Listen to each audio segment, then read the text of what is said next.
The best-selling instrumentalist of all time, Kenny G, is a man whose music has sold over 75 million records, yet whose name often sparks as much disdain as admiration. How did a boy from a quiet household become a global legend, shaping the sound of smooth jazz, while at the same time becoming most criticized? Behind the polished saxophone solos and record-breaking success lies a story filled with unexpected twists, controversies that shook the jazz world, a song that became a daily ritual in China, and a career that thrives decades later despite relentless criticism. Kenny G's journey is one of brilliance and backlash, and it's far more surprising than the silky notes you think you know. In the rainy city of Seattle, Washington, a boy named Kenneth Bruce Gorlick was born on June 5, 1956, into a Jewish family. His father, Morris, ran a plumbing supply business, while his mother, Evelyn, was a Canadian Jew from Saskatchewan. Growing up with an older brother, Brian, who introduced him to golf, and a younger sister, Paula, Kenny's world was filled with family bonds that would shape his journey. At 6, he experimented with the piano, but at 10, everything changed when he picked up the saxophone. By high school, he was already dazzling audiences in the Franklin Jazz Lab. In 1974, he stunned a crowd by holding a single note for 10 minutes using circular breathing, earning a standing ovation and foreshadowing a career built on extraordinary discipline. At just 17, Kenny entered the professional world, joining Barry White's Love Unlimited Orchestra. Soon after, he played with the funk band Cold, Bold and Together, and later became a member of the Jeff Lorber Fusion. These early gigs prepared him for his solo leap when Arista Records signed him in 1982. The breakthrough came in 1986 with the release of Duotones.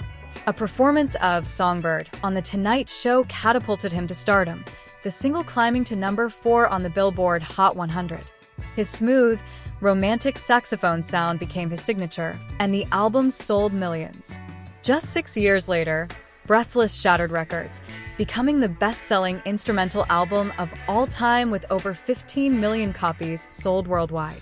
Its crown jewel, Forever in Love, earned him a Grammy and solidified his place as one of the best-selling artists in history, with career sales eventually surpassing 75 million.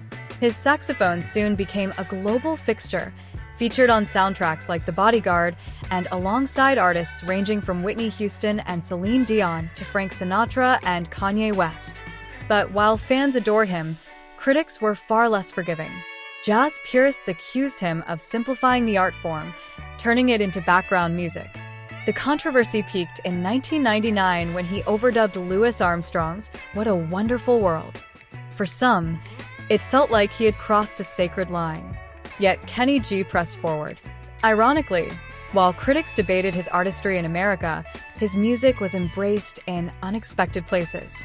In China, his song, Going Home, became a cultural phenomenon, played nightly in malls and workplaces to signal the end of the day.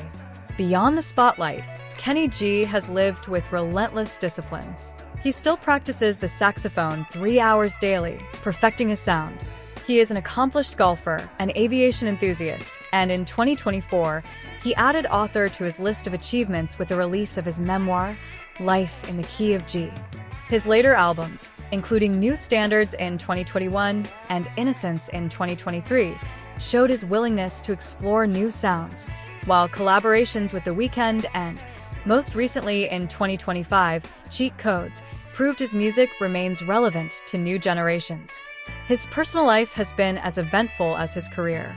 Kenny G married Janice De Leon in 1980, but the marriage ended in 1987. In 1992, he wed Lindy Benson, with whom he had 2 sons, Max and Noah.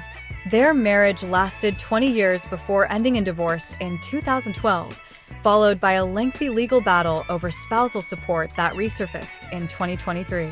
Max followed his father's musical footsteps, though in a very different style, becoming a guitarist in the experimental metal band Imperial Triumphant, even collaborating with his father on one of their tracks.